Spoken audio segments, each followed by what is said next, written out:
ಎಲ್ಲರಿಗೂ ನಮಸ್ಕಾರ. ಇವತ್ತಿನ ವಿಡಿಯೋದಲ್ಲಿ ಪುದೀನ ಚಟ್ನಿನ ಯಾವ ರೀತಿ ಮಾಡೋದು ಅಂತ ತೋರಿಸ್ಕೊಡ್ತಾ ಇದ್ದೀನಿ.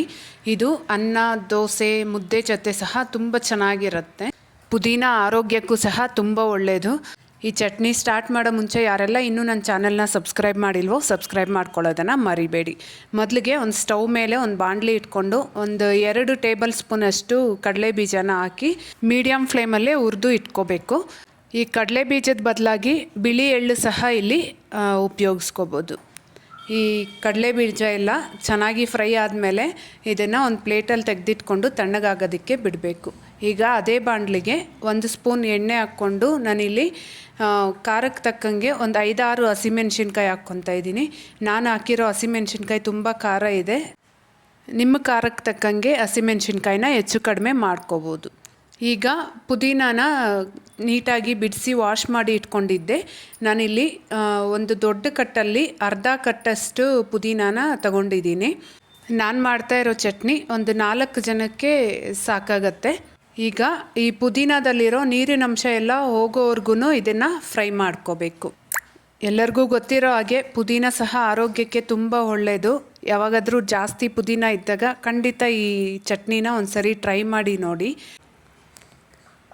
ಈಗ ಇದಕ್ಕೆ ನಾನು 1 ಹಿಡಿಯಷ್ಟು ಕೊತ್ತಂಬರಿ ಸೊಪ್ಪನ್ನ ಹಾಕ್ಕೊತಾ ಇದ್ದೀನಿ. ಈ ಕೊತ್ತಂಬರಿ ಸೊಪ್ಪು ಸಹ ಚೆನ್ನಾಗಿ ಎಣ್ಣೆಯಲ್ಲಿ ಫ್ರೈ ಮಾಡ್ಕೋಬೇಕು. ಈ ಕೊತ್ತಂಬರಿ ಸೊಪ್ಪನ್ನ ಪುದೀನ ಹಾಕುವಾಗೆ ಸಹ ಹಾಕ್ಕೋಬೋದು. ಈಗ ಇದೆಲ್ಲ ಫ್ರೈ ಆಗಿದೆ. ಈಗ ಇದನ್ನು ಒಂದು ಪ್ಲೇಟಲ್ಲಿ ತೆಗೆದಿಟ್ಕೊಂಡು ಅದೇ ಬಾಣಲಿಗೆ ಇನ್ನೊಂದು ಸ್ಪೂನಷ್ಟು ಎಣ್ಣೆ ಹಾಕ್ಕೋಬೇಕು.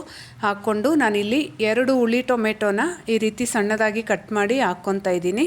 ಹಾಗೆಯೇ ಚಟ್ನಿಗೆ ಬೇಕಾಗಿರೋಷ್ಟು ಉಪ್ಪು ಸಹ ಈಗ ಹಾಕ್ಕೊಂಡು, ಹಾಗೆಯೇ ಇಲ್ಲಿ ಒಂದು ಸಣ್ಣ ನಲ್ಲಿಕಾಯಿ ಗಾತ್ರದಷ್ಟು ಹುಣಸೆ ಹಣ್ಣು ಸಹ ಹಾಕ್ಕೊತಾ ಇದ್ದೀನಿ.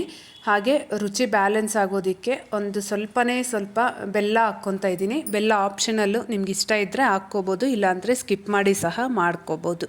ಈಗ ಈ ಟೊಮೆಟೊ ಎಲ್ಲ ಚೆನ್ನಾಗಿ ಮೆತ್ತಗಾಗಬೇಕು. ಅಲ್ಲಿವರೆಗೂ ಫ್ರೈ ಮಾಡಿಕೊಂಡು ಇದನ್ನು ತಣ್ಣಗಾಗೋದಕ್ಕೆ ಬಿಡಬೇಕು. ಇನ್ನೊಂದು ಕಡೆ ಒಂದು ಮಿಕ್ಸರ್ ಜಾರ್ಗೆ ನಾವು ಫ್ರೈ ಮಾಡಿ ಇಟ್ಕೊಂಡಿರೋಂಥ ಕಡಲೆ ಬೀಜನ ಹಾಕ್ಕೊಂಡು ಒಂದು ಸರಿ ಇದನ್ನು ಪೌಡರ್ ಮಾಡ್ಕೋಬೇಕು. ಈಗ ಇದಕ್ಕೆ ನಾವು ಫ್ರೈ ಮಾಡಿ ಇಟ್ಕೊಂಡಿರೋಂತಹ ಪುದೀನ, ಹಸಿಮೆಣ್ಸಿನ್ಕಾಯಿ ಹಾಗೆಯೇ ಟೊಮೆಟೊನೂ ಸಹ ಹಾಕ್ಕೊಂಡು ಇದಕ್ಕೆ ಈ ಬಾಣಲಿಗೆ ಒಂದು ಸ್ವಲ್ಪ ನೀರು ಹಾಕ್ಕೊಂಡು ಆ ನೀರನ್ನು ಸಹ ಇದಕ್ಕೆ ಸೇರಿಸ್ಕೊತಾ ಇದ್ದೀನಿ.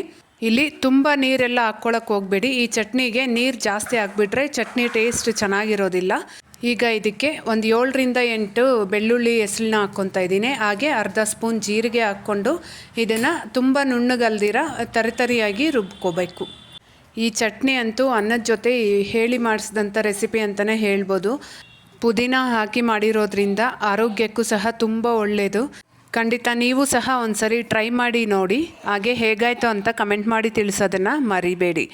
ಇವತ್ತಿನ ವಿಡಿಯೋ ನಿಮಗೆಲ್ಲರಿಗೂ ಇಷ್ಟ ಆಗಿರುತ್ತೆ ಅಂದ್ಕೊತೀನಿ. ಇಷ್ಟ ಆಗಿದ್ದರೆ ಮಾತ್ರ ಮಿಸ್ ಮಾಡದೆ ಒಂದು ಲೈಕ್ ಮಾಡಿ. ಹಾಗೆ ನನ್ನ ಚಾನಲ್ನ ಸಬ್ಸ್ಕ್ರೈಬ್ ಮಾಡ್ಕೊಳ್ಳೋದನ್ನು ಮರಿಬೇಡಿ. Thank you.